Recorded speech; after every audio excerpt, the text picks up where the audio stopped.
ലോജിസിം സോഫ്റ്റ്വെയറിൽ 2 to 4 ഡീകോഡറാണ് construct ചെയ്യുന്നത്. First Windows എടുക്കുക, കോമ്പിനേഷണൽ അനാലിസിസ് എടുക്കുക, ഇൻപുട്ട് വേരിയബിൾസ് കൊടുക്കുക.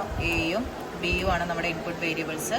Output വേരിയബിൾസിൽ y0, y1, y2, y3 നമുക്ക് 4 ഔട്ട്പുട്ട് വേരിയബിൾസ് ഉണ്ട്. ഇനി ടേബിൾ ഫോം ചെയ്യുമ്പോൾ നമുക്ക് ഇൻപുട്ട്സ് അവിടെ സെറ്റായി വന്നു, ഔട്ട്പുട്ട് നമ്മൾ പ്രിഡിക്റ്റ് ചെയ്യണം. ഇനി നമ്മൾ എക്സ്പ്രഷൻ കൊടുക്കുക. y0യുടെ എക്സ്പ്രഷൻ നമ്മൾ കെ മാപ്പ് ഉപയോഗിച്ച് കൺസ്ട്രക്ട് ചെയ്യുമ്പോൾ നമുക്ക് കിട്ടുന്നത് എ ബി. ഇനി അടുത്തത് y1ൻ്റെ യൂസ് ചെയ്യുക.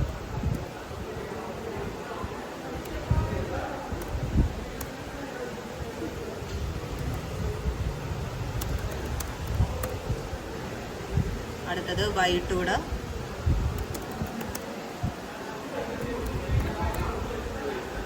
ഇനി y3യുടെ.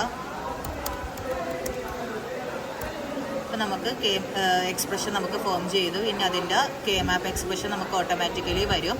ഇനി നമ്മൾ സർക്യൂട്ട് ബിൽഡ് ചെയ്യുക. സർക്യൂട്ടിന് നെയിം കൊടുക്കുക. ഡീകോഡർ സർക്യൂട്ടാണ് നമ്മൾ 2 ഇൻപുട്ട് ഗേറ്റ്സ് യൂസ് ചെയ്തിട്ട് നമ്മൾ ചെയ്തിരിക്കുന്നത്.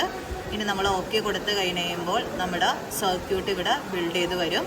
ഇനി നമ്മൾ ഇതിൻ്റെ ട്രൂത്ത് ടേബിൾ നമ്മൾ നോക്കിക്കഴിഞ്ഞാൽ കറസ്പോണ്ടിങ് ട്രൂത്ത് ടേബിൾ കറക്റ്റായിട്ട് നമുക്ക് വെരിഫൈ ചെയ്ത് വരുന്നതായിട്ട് കാണാം. ഇതാണ് നമ്മൾ 2 to 4 ഡീകോഡർ ഉപയോഗിച്ച് ലോജിസിം സോഫ്റ്റ്വെയർ യൂസ് ചെയ്ത് നമ്മൾ വർക്ക് ചെയ്യുന്നത്.